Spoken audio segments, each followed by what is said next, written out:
Salut à tous, c'est Gladys, j'espère que vous allez bien. Aujourd'hui, je vous retrouve dans une nouvelle vidéo pour vous présenter ma pile à lire du challenge roman Young Adult organisé par Emma de la chaîne La Bouquinade. Je vous invite tout de suite à aller dans la description voir sa chaîne si jamais ce n'est pas déjà fait et tous ses autres réseaux sociaux également puisque j'adore ce qu'elle propose sur les réseaux et je pense que ça pourrait grandement vous plaire aussi. Avant de commencer par vous présenter ma pile à lire, je voulais vous parler un tout petit peu du challenge roman Young Adult. Qu'est-ce que c'est? C'est un challenge qui s'organise du 1er juillet au 31 août, dont le but est de lire 6 livres plus un bonus, donc qui sont des romans young adultes, et qui rentrent dans certaines catégories proposées par Emma à partir de citations de romans eux-mêmes classés en young adult. C'est la 3e édition de ce challenge, mais c'est la première fois seulement que je peux y participer, et je suis bien contente qu'il tombe en plein été parce que je vais avoir du temps pour lire, en tout cas je l'espère, et j'ai envie de me focaliser un maximum sur lire les livres qui me font envie, et surtout tous les livres qui sont là depuis longtemps, et j'ai pas mal de services de presse qui attendent d'être lus, donc je me dis que c'est un bon moment aussi pour essayer d'en écouler un maximum, histoire de tenir un minimum mes engagements. Bref, j'espère sincèrement réussir ce challenge, même si je ne suis pas des plus douées à respecter une pile à lire. Tout simplement parce que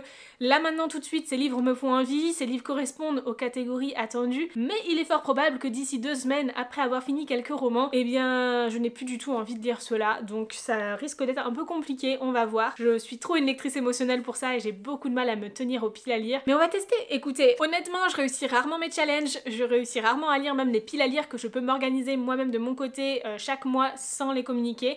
Mais on va voir ce que ça peut donner. En tout cas, j'y crois parce que c'est beaucoup de livres qui me font extrêmement envie et depuis longtemps pour certains, donc je ne doute pas que j'aurai encore envie de les lire même dans quelques semaines et même arriver à la fin du mois d'août si jamais je n'en ai pas lu certains. Bref, on va commencer tout de suite avec une première catégorie qui s'intitule Commençons par l'éternité et qui nous invite à lire un livre qui parle justement de vie éternelle. J'ai choisi Evernight, donc le premier tome de Claudia Gray, qui est une réécriture de Roméo et Juliette version vampirique, publié chez Pocket Jeunesse en format poche et que j'ai reçu il y a déjà quelques mois de ça maintenant. Ça me tente beaucoup. Je sens que ça va être très cliché, je sens qu'il va pas révolutionner le genre, mais ça a l'air vraiment chouette. Ici on va suivre Bianca qui est arrivée à Evernight Academy, une école prestigieuse aux allures de manoir gothique. Cependant, elle ne se sent pas du tout à sa place là-bas et elle ne rêve que d'une chose: s'enfuir. C'est là qu'elle va rencontrer Lucas, avec qui les choses sont complètement différentes. Il y a un lien qui se passe entre eux, vraiment une affinité particulière qui lui donne envie de rester potentiellement à Evernight Academy. Cependant, il se pourrait que Lucas soit un vampire, en tout cas tous les indices l'amènent à penser qu'il est vampire. Honnêtement, je n'en sais pas beaucoup plus avec le résumé, ça me tente beaucoup. J'ai déjà le tome 2 dans ma pile à lire, donc si j'aime, je pourrais enchaîner. En plus de ça, il est tout petit, tout mignon, il est tout fin, il fait à peine 300 pages, mais regardez comment il est tout mignon comme ça en format poche. Il se glisse très facilement dans un sac de plage, donc j'ai pas d'excuses, j'arriverai à le lire cet été, normalement, en tout cas j'y crois. On verra bien ce qu'il arrivera finalement, mais j'y crois vraiment. La deuxième catégorie, c'est Tu as le droit d'avoir un cœur brisé pour apprendre à le reconstruire, une catégorie dans laquelle on doit lire une romance dans le futur. Et j'ai choisi de faire honneur à Emma pour lire La Sphère d'Alexiane de Lys, publiée chez Michel Lafon. Pourquoi je vous dis ça? Parce que le jour où je l'ai acheté à Montreuil et que je l'ai fait dédicacer par Alexiane de Lys, Emma était là justement et elle m'a dit mais c'est un coup de cœur, vas-y lis-le, il faut vraiment que tu le lises. Depuis je ne l'ai pas lu, donc je vais le lire. Je vais le lire cet été, il me tente beaucoup. J'aime beaucoup les écrits d'Alexiane de Lys, déjà j'en ai lu quelques-uns jusqu'ici, surtout les Ailes d'Émeraude qui m'avaient bien marqué. Ici on est dans une histoire qui se passe dans un futur pas si lointain d'une autre, où un virus a frappé la Terre et a exterminé tous les hommes, mais pas les femmes. Il a épargné les femmes, et donc en fait il y a tout un système de rencontres qui se fait à travers la sphère, qui leur permet aussi de voyager, de découvrir à la fois des populations passées mais même futures. C'est tout un monde imaginaire qui finalement s'offre aux gens à travers ces simulations. Et ici on va suivre Noria qui va se retrouver embarquée dans cette simulation de la sphère par sa meilleure amie et sans savoir en fait et sans s'attendre surtout à ce que la frontière entre l'imaginaire et le réel soit si mince et surtout sans s'attendre à ce que sa vie soit complètement bouleversée. Bref, j'ai hâte de le découvrir, je pense qu'il y a une romance dedans, ça m'étonnerait pas, puisque c'est aussi à travers la sphère qu'ils peuvent rencontrer certaines personnes. Ça me tente beaucoup et je me dis que ça pourrait vraiment bien rentrer. En tout cas, s'il y a une romance dedans, ce sera parfait pour cette cette catégorie. S'il y en a pas, il faudra que je trouve autre chose. On y réfléchira à ce moment-là. Ensuite, on nous propose de lire un livre qui rentre dans la catégorie Rien n'est jamais ce qu'il paraît, un livre Dark Academia ou qui contient une enquête. J'ai plutôt opté pour le côté enquête puisque j'ai choisi Ivy Wild, le tome 3, donc SOS Fantôme en détresse de Helen Harper, publié chez Bookmark dans la collection Urban Fantasy. Ici, du coup, on va suivre Ivy Wild qui continue ses enquêtes paranormales. Ivy Wild, c'est une sorcière qui est pleine d'humour, de légèreté, qui se prend pas au sérieux mais qui est surdouée en même temps. Elle est très fainéante. Du coup, elle va faire vraiment toujours le minimum d'efforts pour que ce soit le maximum rentable. À travers tout ça, en fait, elle a toujours décidé de rester loin et à distance de l'ordre magique parce que juste elle veut pas dépendre de l'ordre. Et sauf qu'elle se retrouve malgré elle à devoir enquêter dans chaque tome pour des choses qui ont plus ou moins attrait à l'ordre. Et ici, Ivy Wild va aider des fantômes qui vont lui apporter une information comme quoi il y aurait un tueur en série qui assassine des sorcières. Donc elle se retrouve un peu concernée puisqu'elle est clairement la cible directe de ce tueur en série. À voir comment elle va se dépatouiller dans tout ça, j'ai trop hâte. J'aime trop son chat Brutus qui parle et qui est clairement, il parle de manière très vulgaire pour le coup. Ivy Wild, c'est vraiment trop chouette. Il y a une petite romance aussi dedans. Bref, on est sur l'urban fantasy qui me plaît beaucoup avec énormément d'humour. En plus de ça, je crois bien, si je me souviens bien de ce qu'on m'a dit, le livre audio sortira en août sur Nextory, donc si jamais j'ai du mal à le lire avant, je pourrais toujours opter pour le livre audio. Ça c'est super cool parce que pour le coup, si j'ai un livre audio sous la main, j'ai pas de raison de pas lire le livre avant la fin du challenge. Vous le savez, les livres audio, moi je les dégomme. Je peux en écouter tout le temps. J'ai toujours des tâches de travail, surtout avec la boutique, qui me permettent d'écouter des livres audio pendant que je travaille. Et en plus de ça, je fais pas mal de routes en temps normal, alors là pendant l'été ça risque d'être un peu compliqué, mais à voir. Donc c'est vrai que le livre audio pour moi c'est vraiment l'idéal pour avancer dans mes lectures lorsque je n'ai pas le temps de lire, lorsque je n'ai pas envie de lire, et voilà, je reste quand même plongée dans l'histoire et tout. Donc là j'ai pas d'excuse, celui-ci il sera forcément lu pendant le challenge. La catégorie suivante c'est on dit que les êtres humains communiquent avec des mots, n'est-ce pas? Et quand ils ne se comprennent plus, que se passe-t-il? L'anarchie. Ici, on doit lire un roman avec de l'anarchie ou de la rébellion. J'ai choisi Steam Sailor, le premier tome L'Héliotrope de Ellie S. Green, publié chez Gulfstream, parce qu'il parle de piraterie. Donc je pense que ça peut rentrer dans cette catégorie, mais je ne suis pas certaine de moi, à voir en le lisant. Mais aussi parce que c'est la lecture commune, une des 2 lectures communes du mois de juillet sur mon Discord. Vous avez le lien en description pour y participer de toute façon. Et je me dis qu'en choisissant une lecture commune du Discord, je suis certaine de valider cette catégorie-là puisque ce sont des livres que je lis avec vous. Bon, avec vous souvent un peu en décalé parce que vous commencez toujours en premier et moi j'arrive avec mes grands sabots le 20. Non, je suis toujours du genre à la traîne. Mais là ce mois-ci il y en a 2 donc je vais essayer quand même d'en faire au moins une du 1er au 15 et une autre du 15 au 31. Ici, Steam Sailor, si j'ai bien compris, parce que ça fait un moment comme que j'ai lu le résumé, ça fait 1 an que je l'ai acheté. Non mais j'ai vu la date de la dédicace, j'ai fait waouh quand même, dédicacé à Rennes le 1er mai 2022. Mais Gladys, j'ai vu ça, j'ai fait quoi, ça fait 1 an que je dois le lire et ça fait 1 an que mon mari l'a lu et me dit tu dois le lire. Ici dans l'histoire de Steam Sailor, on a un univers en fait qui a été séparé en 2 suite à la grande fracture et où les industriels ont aussi éradiqué les alchimistes. Si j'ai bien compris, il y a plein de choses qui se passent tout ensemble et donc la grande fracture fait que on a le monde du bas et le monde du dessus, qui est un monde dans les airs. Je trouve ça trop fun. Ici, on va suivre Prudence, qui vit dans le monde du haut, mais est un peu une paria, puisqu'elle vient du monde du bas.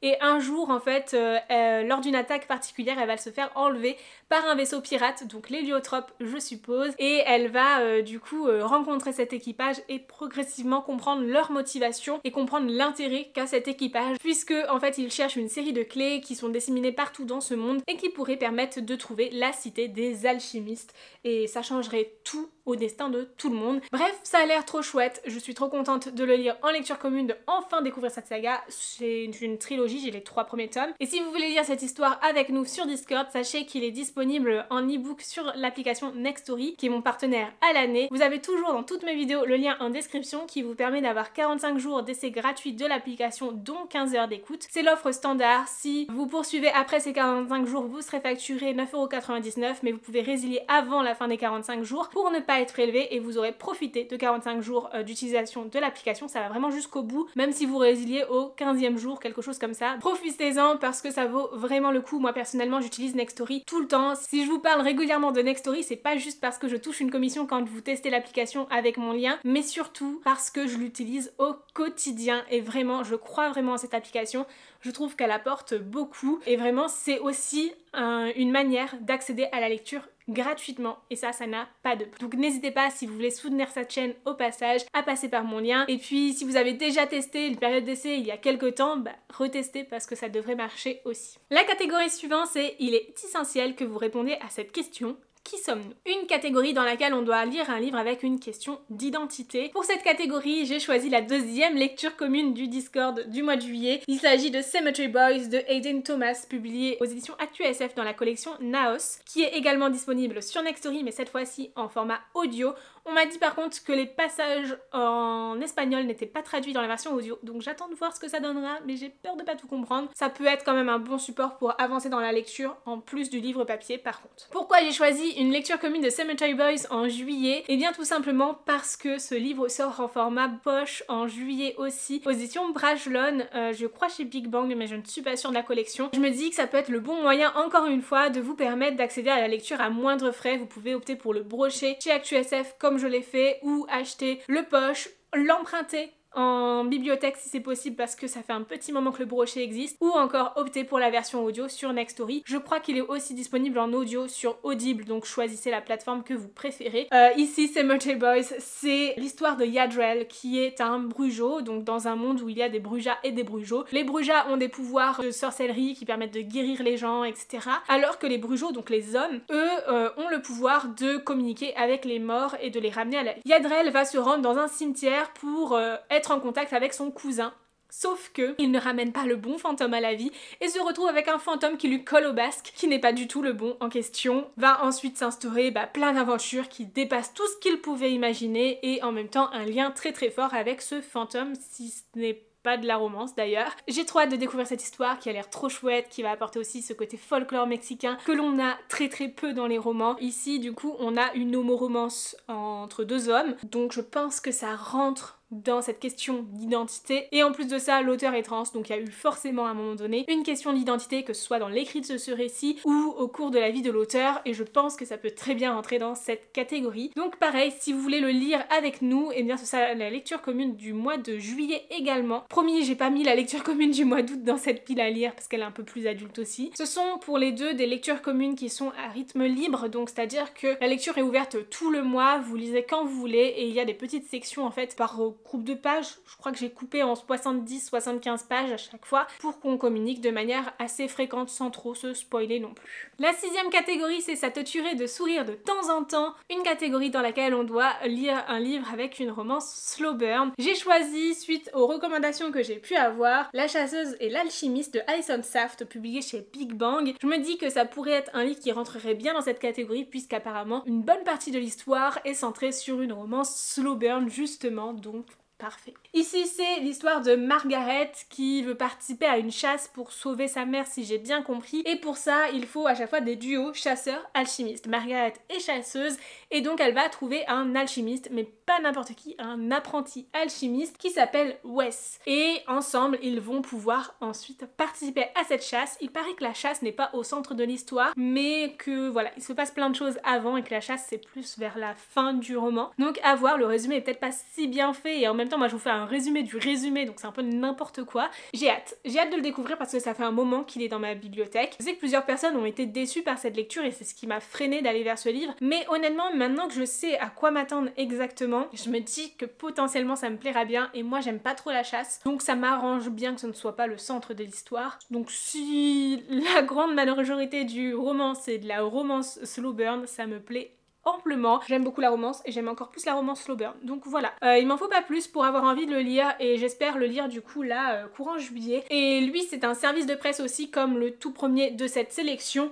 Du coup ça va être aussi l'occasion d'avancer un peu dans mes services de presse et de tenir mes engagements. Et on termine cette vidéo avec une catégorie bonus, la catégorie Whistledown, qui est une catégorie dans laquelle on doit lire un livre qui parle de royauté. C'est une évidence, j'ai choisi Royal Blood de Aimé Carter, publié chez Pocket Jeunesse, qui qui est un service de presse aussi. Ici c'est l'histoire de Evangeline Bright, la fille illégitime du roi d'Angleterre. Personne ne la connaît jusqu'au jour où son existence est dévoilée à l'ensemble du monde. Elle se retrouve obligée à devoir emménager à Londres, à renouer, ou plutôt à nouer des liens avec une famille qu'elle ne connaît absolument pas, et en plus de ça à faire face à un grand scandale médiatique, parce que vous vous doutez bien, une fille légitime adolescente qui apparaît comme ça du jour au lendemain dans la presse, clairement ça fait débat, personne ne la connaissait avant, personne ne connaissait son existence. Elle va donc devoir naviguer à travers tout ça malgré les difficultés qu'elle va pouvoir rencontrer. C'est une histoire que j'ai hâte de découvrir, qui a l'air vraiment super chouette, qui me tente beaucoup aussi, donc voilà, c'est l'occasion de pouvoir le lire dans le cadre de ce challenge. Voilà donc pour cette vidéo, je vous remercie sincèrement de l'avoir regardée jusqu'au bout, j'espère qu'elle vous aura plu, que ça vous aura donné certaines envies de lecture pour cet été. N'hésitez pas à aller participer aux lectures communes sur mon Discord si ça vous intéresse, vous avez le lien en description, et surtout à me dire